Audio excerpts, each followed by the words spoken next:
자, 오늘 말씀 보겠습니다. 요한계시록 11장. 말씀 읽기 전에 먼저 기도합니다. 주님, 우리가 이제 마지막 살아가고 있습니다. 이 마지막을 살아가는 이때에 앞으로 일어날 일들에 대한 두려움보다 이제 하나님께서 하실 일들에 더 기대를 가져봅니다. 주님과 동행하는 이 삶이 얼마나 축복인지 다시 깨닫기를 원합니다. 주님께서 우리와 동행하시는 그 인생이 얼마나 값진 인생인지 다시 한번 깨닫기를 원합니다. 하나님께서 우리에게 요구하시는 건 딱 하나입니다. 온전히 마음과 뜻과 생명을 다해서 주 너의 하나님을 사랑하라. 그 사랑이 완전하게 되면 순종은 자동으로 따라옵니다. 사랑하기 때문에 놓을 수 있고, 사랑하기 때문에 버릴 수 있으며, 사랑하기 때문에 순종할 수 있습니다.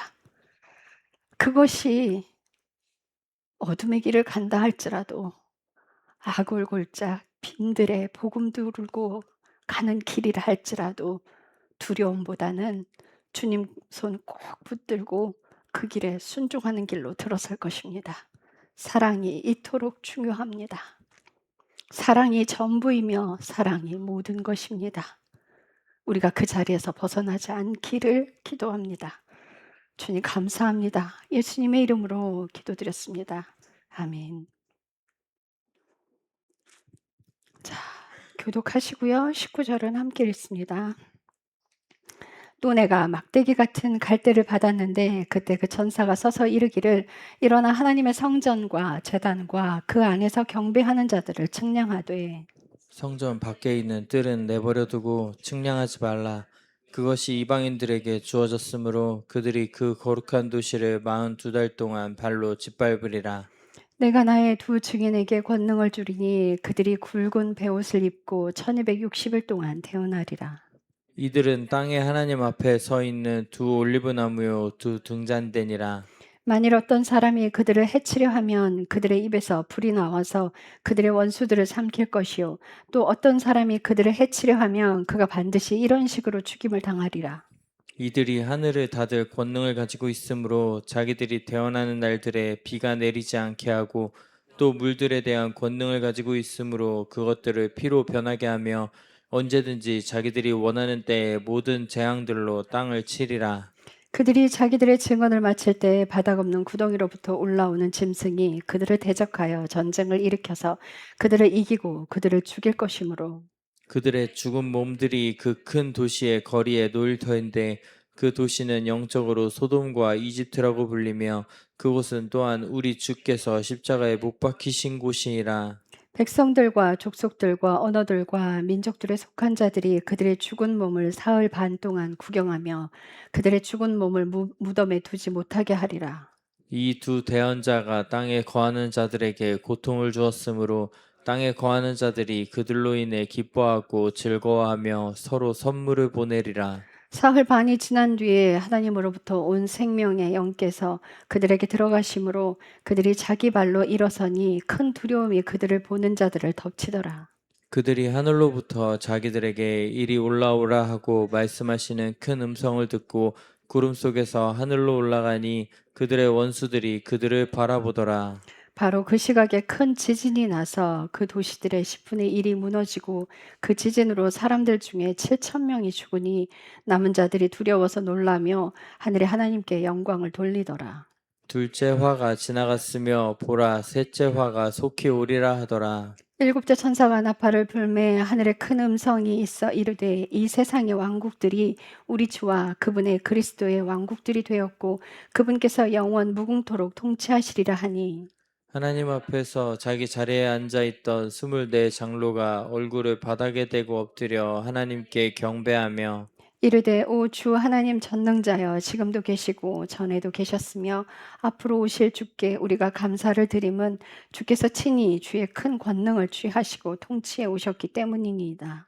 민족들이 분노함에 주의 진노가 왔고 죽은 자들의 때가 왔으니 이것은 그들이 심판을 받게 하려 함이요 또 주께서 주의 종들인 대언자들과 성도들과 또 작은 자든지 큰 자든지 주의 이름을 두려워하는 자들에게 보상을 주려 하심이며 또 땅을 멸하는 자들을 멸하려 하심이니이다 하더라. 이에 하늘에 있는 하나님의 성전이 열리고 그분의 상속 언약의 궤가 그분의 성전 안에 있는 것이 보였으며 번개들과 음성들과 천둥들과 지진과 큰 우박이 있더라. 아멘. 요한계시록 11장은 두 증인에 관한 내용이 기록되어 있습니다. 근데 이 두 증인은요, 하나님께서 택하신 자예요. 그래서 이 사람들은 아마 고난을 무수히 많이 통과하고 그분의 명령을 완전하게 순종하는 사람일 거예요. 순종이 아니면 증인의 자리로 갈 수 없고요. 이 자리에 갈 수 없어요. 그래서 그들이 말하는 대로 불이 떨어지고 죽임을 당하게 되고 이런 일들이 일어나죠. 2절 한번 봅시다. 2절에 아니 1절부터 또 내가 막대기 같은 갈대를 받았는데 그때에 그 천사가 서서 이르되 일어나 하나님의 성전과 제단과 그 안에 경배하는 자들을 측량하되 성전 밖에 있는 뜰은 내버려 두고 측량하지 말라. 그것이 이방인들에게 주어졌으므로 그것이 거룩한 도시를 42달 동안 발로 짓밟으리라. 이 42달 동안 그들이 성전 밖을 짓밟게 되는데요. 이제 이 성전 뜰을 측량하는데 성전을 지어져요. 이게 제3성전의 지어짐을 예고하는 말이에요.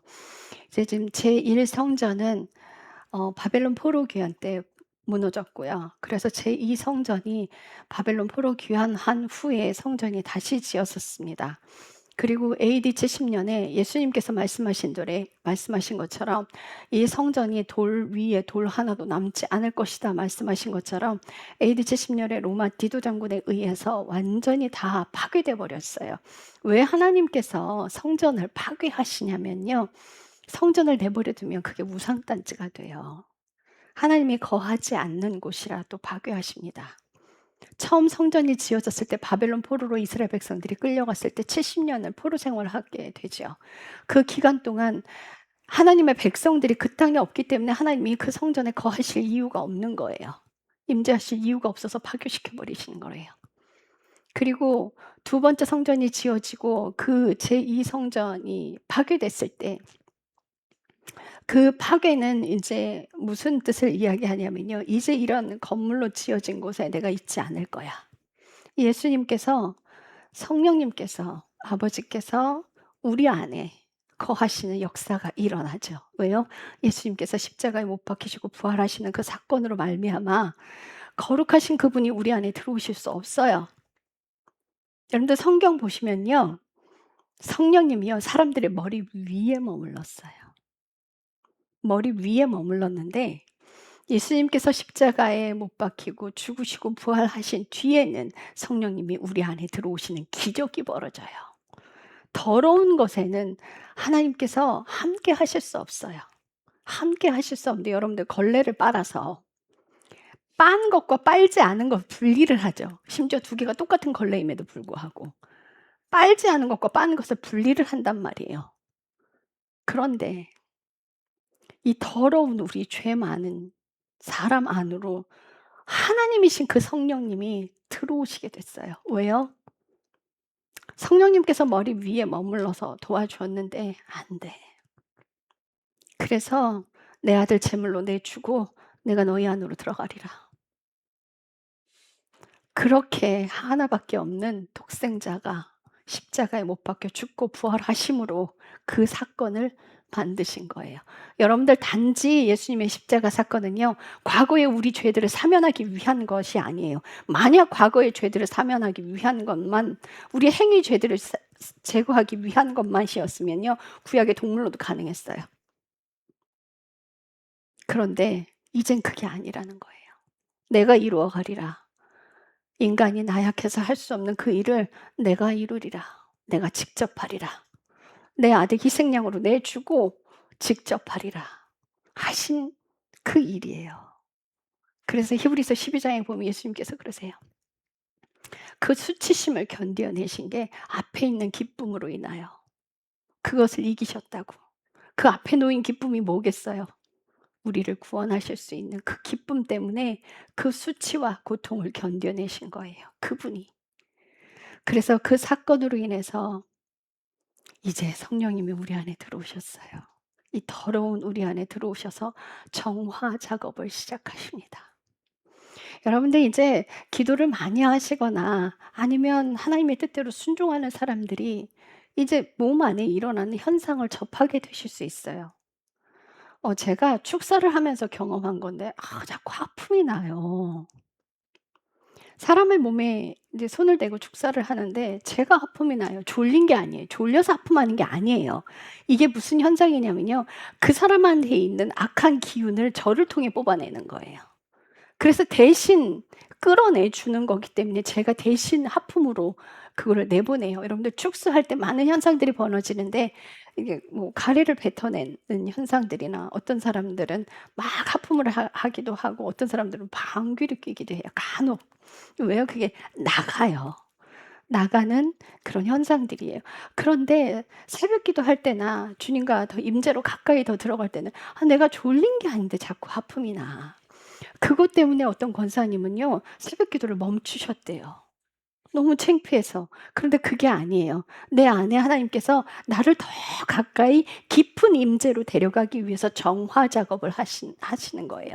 그래서 만약 기도하는데 하품이 난다. 그럼 그냥 당연하게 받아들이세요. 우리 교회 분들은 그런 현상이 많아요. 우리 김경 목사님 뒤에서 쫙쫙 아프면 소리 내서. 우리 배성인 집사님도 마찬가지예요. 그 하품하는 그 현상들 그냥 '아 이게 뭐지? 나 창피한데? 나 안 졸린데? 왜 이러지? 이거 창피해서 기도 못 하겠다.' 이러지 마시고요. 그거 우리는 육신을 입고 있기 때문에 매일 생각으로 또 어떤 그 삶에서 육신 안에 왜 바울이 그러잖아요. 오호라 나는 공고한 자로다. 이 사망의 몸에서 누가 나를 건져내랴. 내 안에 배분 나는 순종하려 하는데 내 안에 또 다른 법이 나를 악으로 끌고 가는 게 보인다 이래요. 그런 것처럼 우리가 육신을 입음으로 인해서 어쩔 수 없이 자신 안에 죄들이 있는 걸 보고 발견하는 거를 보게 돼요. 그래서 그냥 수시로 들락날락하는 그런 기운들도 있어요. 그것들을 성령님께서 뽑아내시는, 그래서 새 기름이 막 들어오는 그 길을 여시기 위해서 우리가 하품을 할 수 있으니까 '아 좋은 현상이구나.'라고 받아들여야지 이거 창피해서 기도 못 하겠다.'라고 기도 멈추시면 안 돼요. 더 하세요 그러실수록.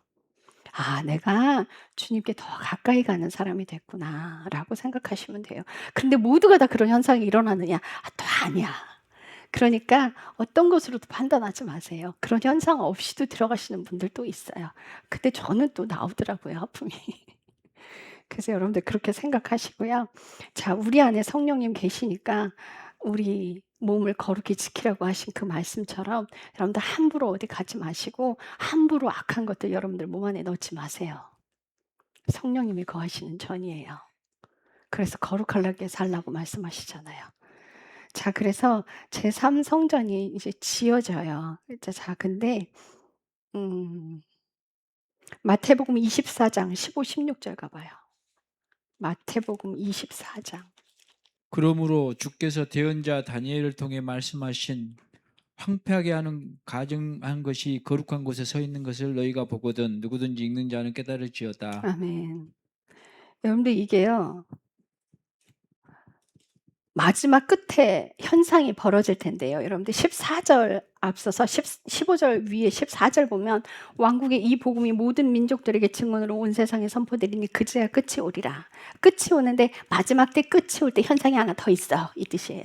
그 현상이 뭐냐면 대언자 다니엘을 통해 말씀하신 것에 황폐한 그 하게 하는 그 가증한 것이 거룩한 곳이 뭐예요? 거룩한 곳에 서면 성전 안에 서면 자 제3 성전이 지어져요. 제3 성전이 지어질 텐데 조금 전에 우리가 읽은 성전 밖 계시록 11장 가면은 성전 밖은 측량하지 말고 내버려둬라 이래요. 근데 지금 현재 무슬림 성전이 그 성벽 그 남아 있는 동예루살렘 그 성벽 그 뒤쪽으로 있어요. 근데 우리는 성전이 있던 그 자리를 정확히 알지 못해요.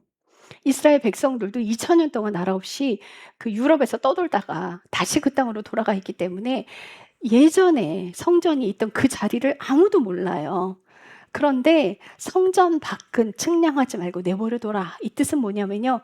보통은 이제 이스라엘 사람들이 저 무슬림 성전이 있는 자리가 성전이 있는 자리야. 그래서 전쟁을 일으켜서라도 그것을 무너뜨리고 거기에 성전을 짓겠다라는 사람이 있어요.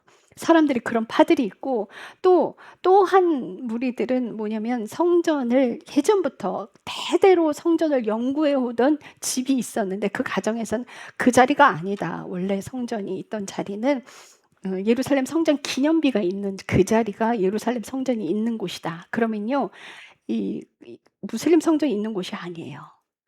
그 동예루살렘 앞쪽이에요. 성전벽 앞쪽이에요. 그러면 성전이 나란히 두 개가 있는 거예요. 그 무슬림 성전과 그 예루살렘 성전이 나란히 있게 되는 형상이 돼요. 그렇게 되면 성전은 제3성전은 거기에 안 지어지고요. 기념비가 있는 곳에 제3성전이 지어지게 돼 있어요. 제3성전은 반드시 지어집니다. 그 성전 올라가는데 얼마 안 걸려요. 지금 이스라엘은요, 성전을 지을 그 자재나 모든 것들이 싹 다 준비가 되어 있어요. 제사장까지 전부 다 준비되어 있어요. 그 성전이 이제 올라갈 거예요. 그럼 이제 마지막 때 가까운 거예요. 성전이 지어지고 황폐한 곳에 거룩한 곳이 서면, 자, 이 다니엘서 9장 27절 가봐요. 다니엘서 9장 27절. 그가 많은 사람과 한 이래 동안 언약을 확정할 것이며 그가 그 이래 한 중간에 희생물과 봉헌물을 그치게 하고 가증한 것들로 뒤덮기 위해 심지어 완전히 끝날 때까지 그것을 황폐하게 하리니 작정된 그것이 그 황폐한 곳에 쏟아지리라 하니라. 네, 아멘. 아멘. 이 구절이 많은 사람들이 한 일해 동안 언약을 맺을 거래. 이것을 7년으로 해석하시는 분들이 있고, 뭐 한 일에는 원래 7일이거든요. 원래 7일이에요. 그래서 이제 7년으로 해석을 하는데, 이 성전이 세워지고 3년 반이 지난 뒤부터 가증한 것이 황폐한 것에 서게 되면 이제 두 증인이 1260일 동안 대언을 해요. 이게 약 3년 반이에요. 그런데 성전이 지어지고 난 뒤에 3년 반 후에 3년 반을 대언을 하게 될지 그건 정확치는 않아요. 자, 그래서 성전이 지어질 때 주님 오실 때가 다 됐구나라는 사인으로 받아들이셔야 돼요. 자, 그래서 우리는 마지막 때 무슨 일이 일어날지를 다 알고 있다고 그 사람이 하나님께 가는 게 아니에요. 순종하는 사람만이 영원한 생명으로 가요.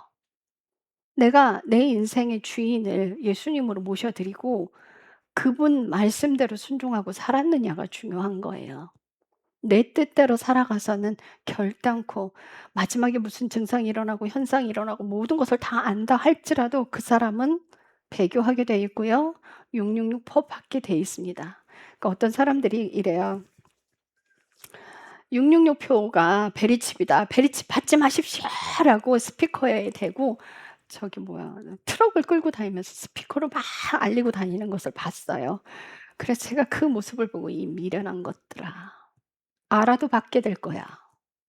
눈 뜨고 받게 될 거야. 안다고 안 받게 되지 않아. 내가 그 알고 있는 지식으로 666표를 받고 안 받고를 결정이 되는 게 아니야. 나의 정체성이 신부냐 그렇지 않으냐가 그것을 결정짓게 되는 거지. 알아도 소용없어요. 왜 소용이 없냐고요? 내 자식 휘발유 뿌리고 라이터 킬 거야. 받을 거야 안 받을 거야? 받을 거야 안 받을 거예요? 믿음 없어 봐. 받게 돼 있죠.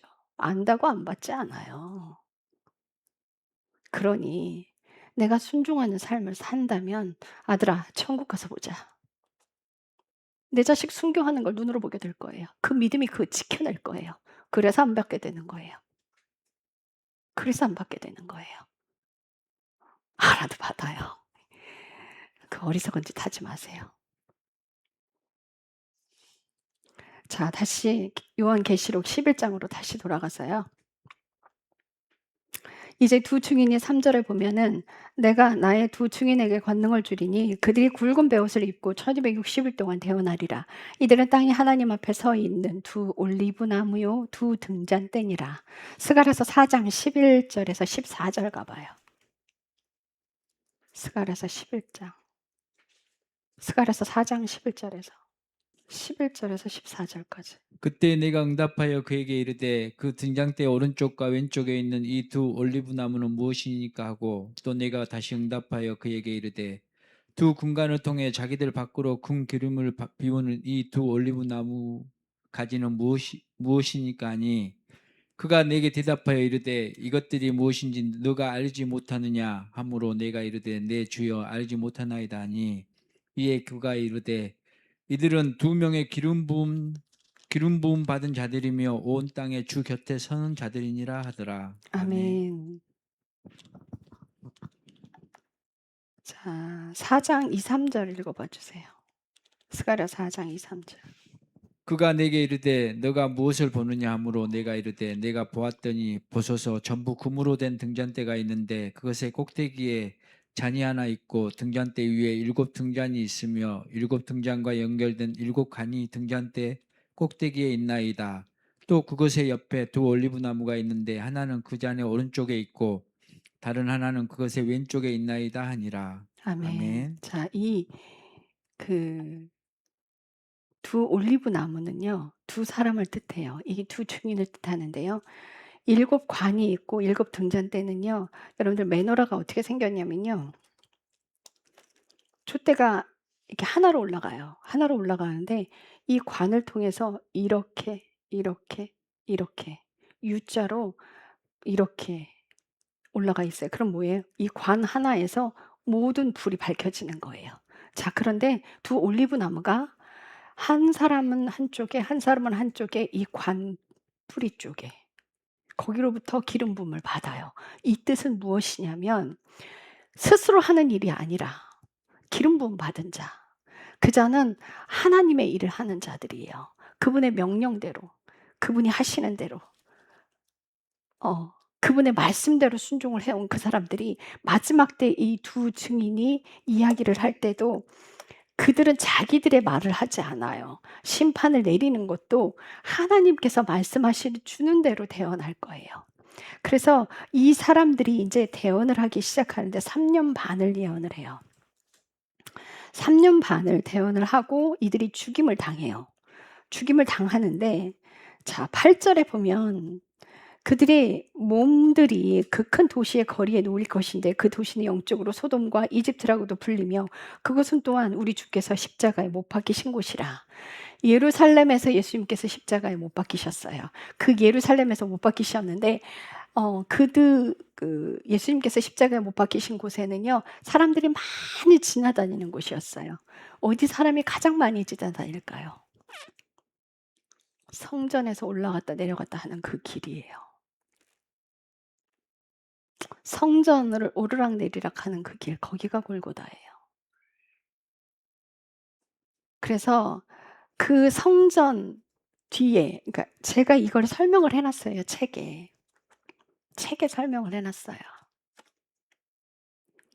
예수님께서 왜 거기서 십자가에 못 박히셨냐고요? 아담과 하와가 배교원절이니까 태초에 범죄한 그 자리. 여러분들 있잖아요. 사탄도 하나님 명령에 순종할 수밖에 없는 존재들이에요. 그들이 하나님의 이름이 있는 곳을 못 건드려요. 감히 하나님의 이름이 있는 곳에 불순종하는 그 무슬림의 성전에 세워질 수가 없어요. 그럼 왜 무슬림 성전이 거기 세워졌냐고요? 거기 그들의 성지 맞아요. 왠지 아세요? 그 선악과 나무 열매가 있던 자리거든요. 그들이 배교한 그 자리, 사탄에게 순종한 그 자리, 그러니 성지가 되죠. 그래서 성전 바깥들은 측량하지 마. 이방인들이 짓밟게. 만약 그것을 헐어버리고 거기 예루살렘 성전이 지워진다? 그럼 이방인들은 거기 올라오지 않아요. 이미 성전 다 파괴되고 없는데, 그들이 무슬림 성전이 다 파괴되고 없는데 이방인들이 거기 어떻게 올라와? 근데 이방인들이 밟게 내버려 두래. 그럼 그거 내버려 두는 거예요. 거기는 무슬림, 그건 사탄의 성지니까 그냥 내버려 두는 거예요. 그 하나님의 이름이 있는 곳에 예루살렘 성전이 지어져요. 그리고 마지막 때, 여러분들 계시록 21장, 이제 새 예루살렘에 내려오잖아요. 그때 하나님의 이름이 있는 곳에 내려와요. 그래서 새 하늘과 새 땅이 이 땅으로 내려오죠. 지구가 파괴되지 않아요. 깨끗하게 청소를 하시지. 그래서 11장에 다시 가보면 예수님께서 십자가에 못 박히신 곳이래요. 11장 8절에 가면. 근데 거기는 소돔과 고모라래. 왜? 거기는 악인들한테 숭배하는 자리니까. 악인들이 숭배하는 자리예요. 하나님의 백성이 아니야. 그래서 그곳에서 십자가에 못 박힌 그곳에서 그들이 거기서 죽임을 당해요. 근데 히브리서 13장 12, 13절 가봐요. 히브리서 13장 12, 13절.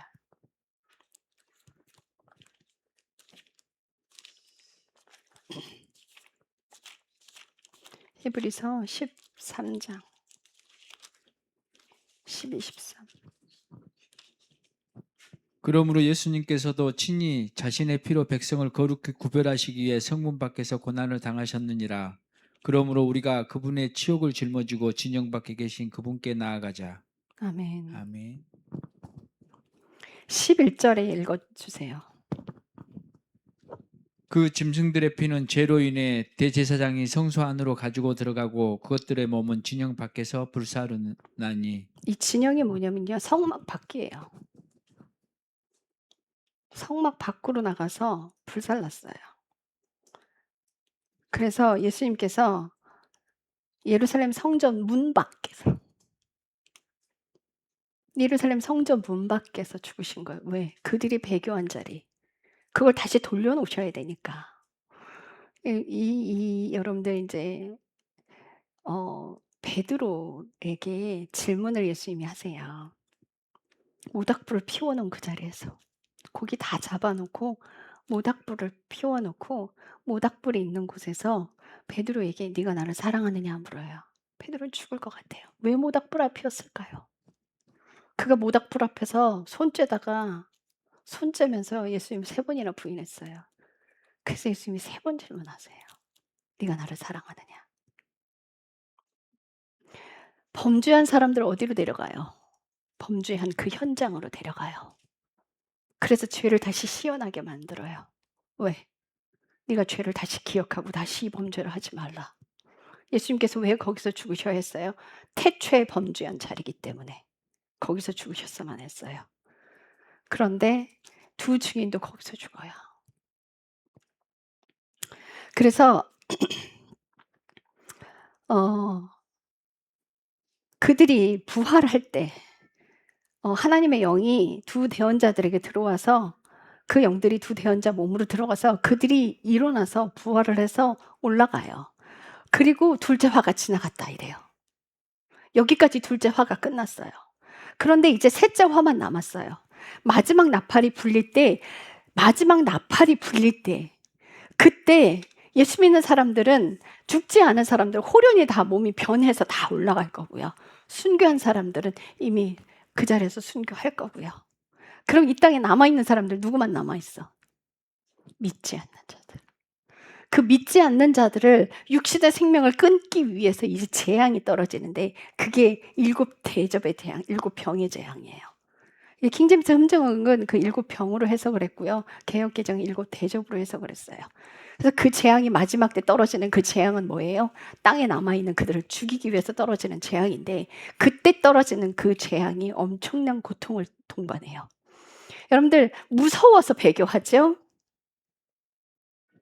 아니요. 남아있는 자들이 받을 벌이 훨씬 더 커요. 그게 더 무겁고 가중해요. 벌은 더 많이 받게 될 거예요. 그리고 그들은 영원한 지옥으로 떨어질 거예요. 그러니 지금부터라도 늦지 않았어요. 예수님 명령대로 순종하십시오. 하나님, 내가 내 인생을 지금껏 내가 꾸려왔습니다. 하나님, 잘못했습니다. 이제 당신의 명령대로 살아가겠습니다. 하나하나 회개한 인생으로 들어가세요. 주님께서 여러분들의 인생을 주관하실 거예요. 내가 그 마음이 없다면 웃기지 마, 거짓말하지 마. 내가 지금껏 잘 살아왔는데 그럼 그렇게 사세요. 죽어보면 아실 거예요. 지옥 가면 아실 거예요. 아무 일도 안 일어나니까 콧방귀 끼고 계시죠? 지옥 가면 아실 거예요. 가진 게 많아서 의지할 곳이 많아서 내가 아직도 살아서 자기를 의지하는 사람, 돈 의지하는 사람, 사람 의지하는 사람. 자기 자신이 잘났다고 자기 인생 자기가 꾸려왔죠. 하나님이 육신 한번 쳐봐요. 일이나 나갈 수 있는가? 어디 손 하나 까딱할 수 있는가? 어디 한번 해보세요. 그 생명 누구 건데? 창조하신 분 건데요. 그분께 순종하는 그 인생이 복된 인생입니다. 마지막 때 이제 고난이 더 겹치고 더 와도요. 여러분들 순종하시면, 죄와 멀어지시면 하나님께서 하나하나 도와주시고 하나하나 인도해 가실 거예요. 그리고 여러분들이 딱 고난 겪어야 될 만큼만 와요. 오히려 그게 복이에요. 믿지 않는 자들에게 떨어져 버리고 굉장히 더 큽니다. 큰 소리 뻥뻥 치죠. 죽어보세요. 제가 저한테 대들고 싸우는 사람들 제가 그랬어요. 죽어서도 똑같은 얘기 하나 어디 두고 보자 그랬어요. 제가. 막 우겨요. 자신이 가지고 있는 지식으로. 저는 성경을 가지고 이야기하는데 예수 그리스도의 믿음으로 구원받는다고 이야기를 했는데 어떤 장로가 저한테 이래요. 그거 예수 그리스도의 믿음 아니다. 아니다. 헬라어 성경이 예수 그리스도의 믿음이다. 아니다. 그 믿음은 하나님이 우리에게 넣어주신 건 맞지만 예수 그리스도의 믿음이 아니다. 왜 그렇게 우기고 싶은 건데? 그걸 왜 굳이 사람의 믿음으로 우기고 싶냐고요. 저는 그게 궁금해요. 왜 굳이 그거를 예수 그리스도를 믿는 믿음으로 사람의 믿음으로 우기고 싶은 건데 뭐 때문에? 예수 그리스도의 믿음이 아니라고? 끝까지 자기 믿음으로 우겨서 자기 의 세우겠다는 거잖아. 그 장로가요. 저한테 계속 속수를 얻어갔어요. 저를 만나서 그래요. 십자가 이걸 어디서 알았니? 자기는 무슨 책을 읽고 알았다는 거예요. 그래서 내가 성경에서요. 전 책 안 읽었어요. 성경에 답 다 있어요. 얼마 전에 만난 목사님이 저한테 그래요. 우리 교회 지금 계시록 가고 있습니다. 하고 있습니다. 그랬더니 우리 벌써 3번째예요. 왜냐면 한 번 했고 2번째는 새벽기도 때 했고 이게 지금 3번째 계시록 하고 있는 거예요. 그랬더니 어느 목사님이 하신 설교를 가지고 하느냐 이래. 아니요. 성경이요. 성경이요. 저 사람의 말로 안 합니다. 성경에 답이 다 있습니다. 그분 한 말씀도 못 하세요. 왜 사람이 가지고 있는 거를 그래요? 예수님께서 말씀하실 때 바리새인과 율법사들이 뭐라고 얘기한 줄 아세요? 보통 다른 사람들이 이야기하는 것과 같지 않은 권위를 갖고 있어요. 저 사람의 권위는 어디서 왔냐는 거야.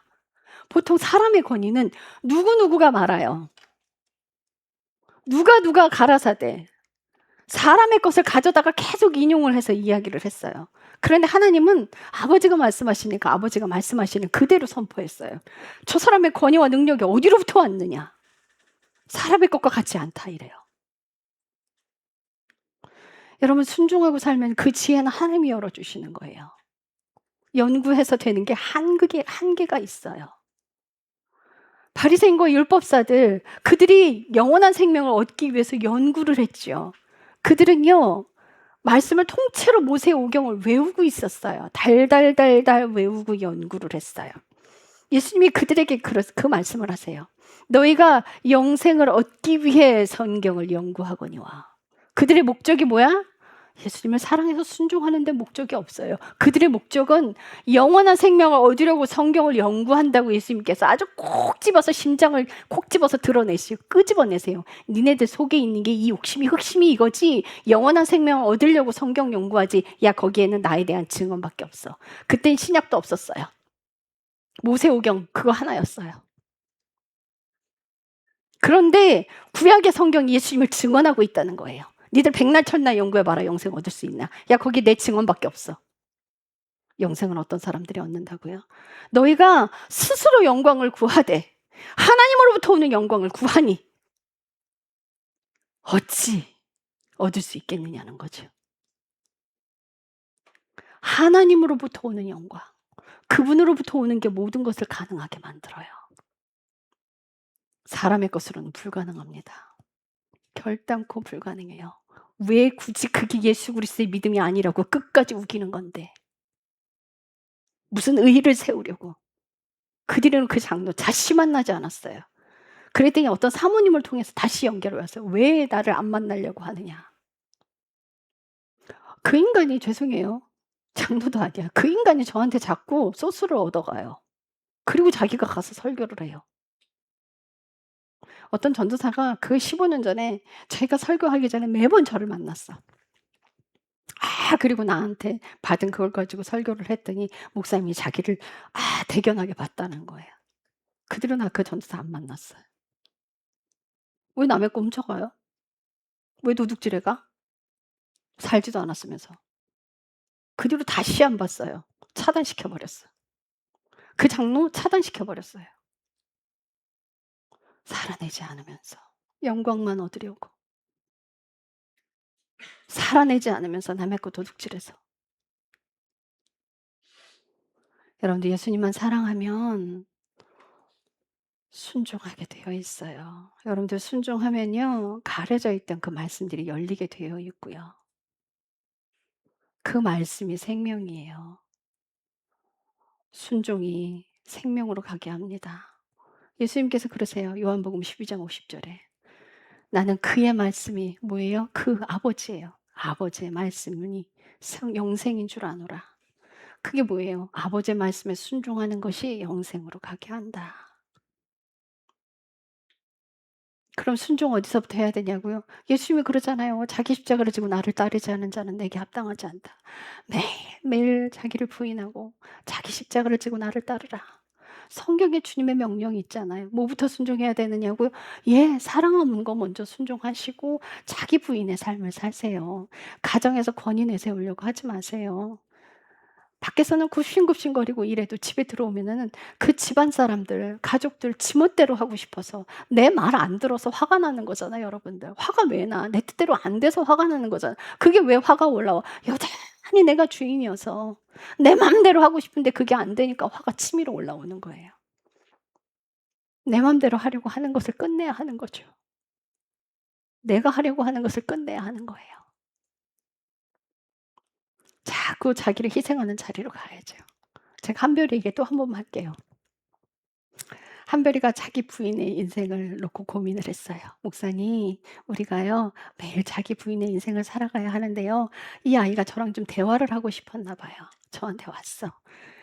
전 또 이제 또 장난기가 발동을 했죠. 한별아, 너 자기 부인이 뭐야? 그게요. 내가 쉽게 설명해 줄게. 너 특별이랑 많이 싸우지? 왜 싸워? 가만히 있어요. 너 네 맘대로 안 돼서 싸우는 거잖아. 너 네 뜻 꺾기 싫어서 싸우는 거잖아. 장난감 하나 갖고 왜 싸워? 서로 가지려고 싸우는 거잖아. 그래, 그 싸움이 일어날 때 양보해 줘. 네가 손해 봐 줘. 네가 져 줘. 이래요. 그게 자기 부인이에요. 여러분도 져 주세요. 손해 보는 자리에 가 주세요. 그래서 오른쪽 뺨 때리면 왼뺨 대라는 거예요. 우리 가자는데 심리 가주라는 거야. 속옷 달라하면 덧옷까지 벗어주라는 거예요. 그 손해 보는 자리 가라는 거예요. 근데 이게 세상 사람들이 봤을 때 참 미련해 보여. 저 바보 천치. 미련해 보이죠? 근데 그 미련한 인생이요, 복음으로 가게 해요. 자, 말씀 한 구절 찾아봐요. 고린도전서 1장 18절에서 21절.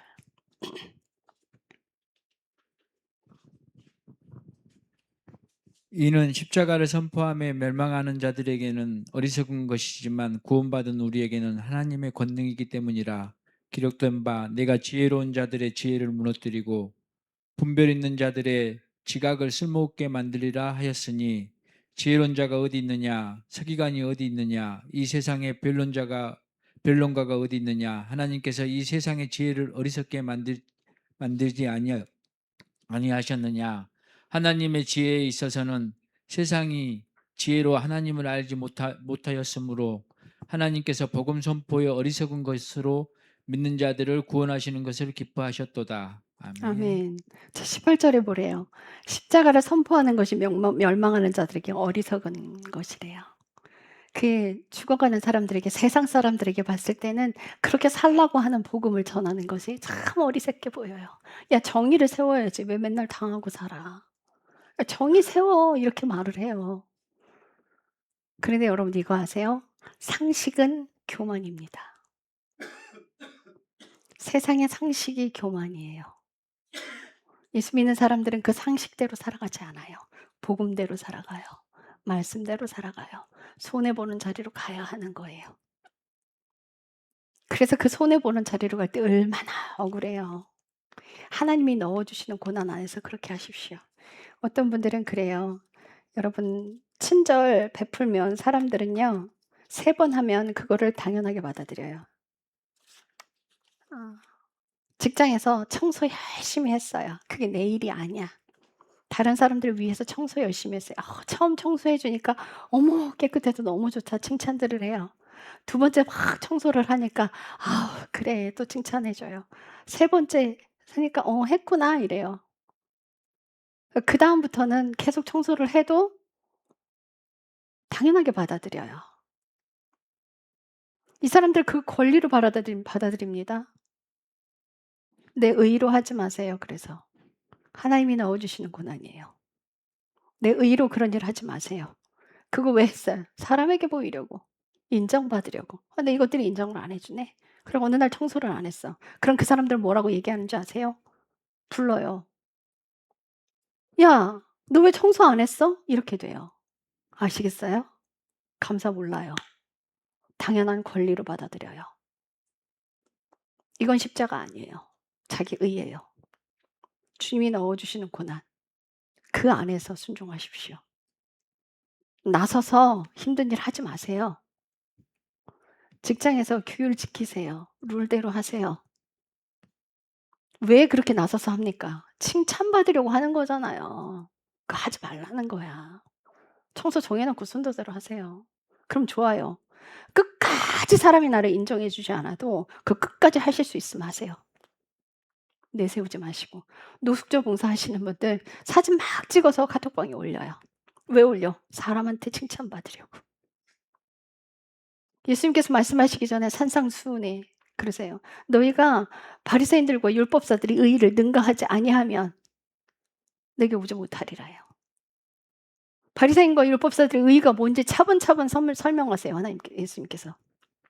그들은 사람에게 인정받으려고 길거리 나가서 기도한다는 거예요. 그들은 사람에게 인정받으려고 성전 앞에서 헌금할 때 나팔을 분다는 거예요. 그들은 사람에게 인정받으려고 금식할 때 초췌하게 하고 다닌다는 거예요. 그 사람에게 인정받으려고 하는 거 하지 말라는 거지. 하나님께 인정받으려고 해라. 금식할 때 오히려 더 머리에 기름 발라. 오른손이 하늘 왼손이 모르게 해. 그게 하나님께 인정받는 의라는 거죠. 네가 없어지라는 거예요. 내가 없어지는 그 자리. 우리는 주님이 오실 때까지 그 길 가야 해요. 내가 손해보는 자리. 여러분 교통사고가 나잖아요. 싸우지 마세요. 싸움이 일어나거든 손해보는 자리로 가세요. 바득바득 소리 지르지 마세요. 제가 그랬어요. 아니 목사님 왜 그렇게 하면 안 돼요? 그래서 뭐라고 설명을 했냐면 자, 2가지 예를 들어드릴게요. 내 고집과 내 의의를 세우기 위해서 바락바락 대들면 내 성질이 있는 대로 부리겠지. 그러겠죠. 그럼 인내하고 회개하고 참는 사람과 성질 바락바락 부리고 내 하고 싶은 대로 하는 사람과 어디가 자아가 더 살아날까? 그랬더니 이래요. 내 하고 싶은 대로 하고 살면요. 자아가 판판히 더 살아나요. 절대 안 죽어요. 그래서 입 다물라는 거야. 그래서 싸우지 말라는 거예요. 싸우지 마세요. 손해보는 자리 가세요. 우리 배소영 집사님 지하 주차장에 주차 라인이 없는 곳에 차를 계속 댔었어요. 3층 키즈카페 사장님이 꼭 그게 자기 자리 있냐 카톡에다가 당장 착패라고 아주 정말 선을 아득히 넘어서 덤비기 시작했어요. 그리고 이제 배 집사님은 목사님 이거 어떻게 해야 돼요? 화가 나셨지. 싸우지 마세요. 차 빼세요. 차 빼주세요. 우리가 에어컨 달 때 저 에어컨 뭐 55만 원 45만 원밖에 안 했나요, 벽걸이? 설치비가 150 들었어요. 그런데 3층 그 화단에다가 우리 실외기 다 거기가 있거든요. 근데 거기에 못 달게 하는 거예요. 그래서 뭐 어쩔 수 없이 우기니까 1 층까지 내렸죠. 그 선 연결하는데 100만 원이 더 들어갔어요, 추가 비용이. 안 싸웠어요. 그리고 제가 실장님과 통화를 했어요. "실장님 이러이러해서 그래 안 그래도 그 사람과 통화를 했다." 너무 얄미워서 그 사람이 그렇게 따지고 들어오니까 "나도 따졌다." 이러시는 거예요. 면밀히 따지자면 그 공간 퍼블릭 공간입니다. 이 공공의 공간에 "다음번에 또 일어난 일 있으면 허용해 주십시오. 거기까지 세내는 거 아닙니다." 그랬대요. 그래서 감사했죠. 그분도 예수 믿는 분이시라 제가 그랬어요. "예수 믿는 사람 싸우면 안 되잖아요." 그래서 그냥 "알겠습니다." 하고 1 층으로 내렸는데 비용이 100만 원이나 더 들었네요. 그랬더니 그렇지. 그 선이 거기까지 내려가려면 더 들지." 근데 명심하세요. 싸우지 마세요. 손해 보는 자리로 가세요. 화가 치밀어 오르잖아요. 그거 회개하시는 거예요, 그거. 치밀어 오르는 화 회개하시는 거예요. 왜 화가 나? 내 뜻대로 안 돼서. 왜 화가 나? 내가 여전히 주인이라서. 그래서 그거 회개하시라는 거예요. 예수님으로 주인 바꾸게 하기 위해서. 그래서 세상 사람들에겐 그게 그렇게 어리석어 보여.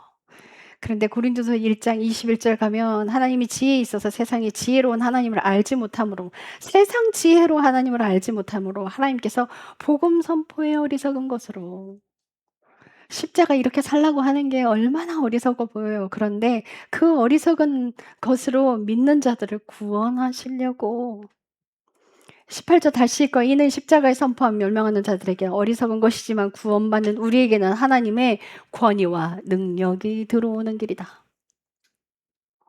여러분 이 삶은 살면요. 하나님의 권위와 능력이 우리 안에 들어와요.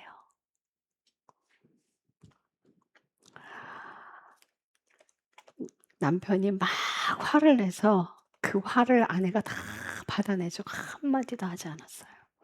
본인도 화가 났을 거 아니야. 말은 안 했는데 쭉 커버릴 것 같이 화가 치밀어 오르는 거야.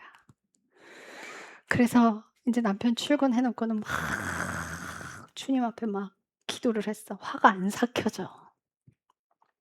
남편이 퇴근하고 돌아왔어요. 인제 밥을 차려다가 하도 화가 났으니까 뾰루뚱해 갖고 밥을 차려 주고 인제 방으로 들어가 버렸어요. 근데 주님이 그러셔요 저녁에. "야 네가 가서 사과해." "왜요? 저 잘못한 거 없는데요." "네가 가서 해." "왜요?" "네가 먼저 믿었잖니. 네가 가서 사과해." 그래도 그날따라 성경을 읽는데 그날 났던 그 화를 해지기 전까지 해결하라는 거야. 또 하필 또 그 말씀이야. "여보 내가 잘못했어."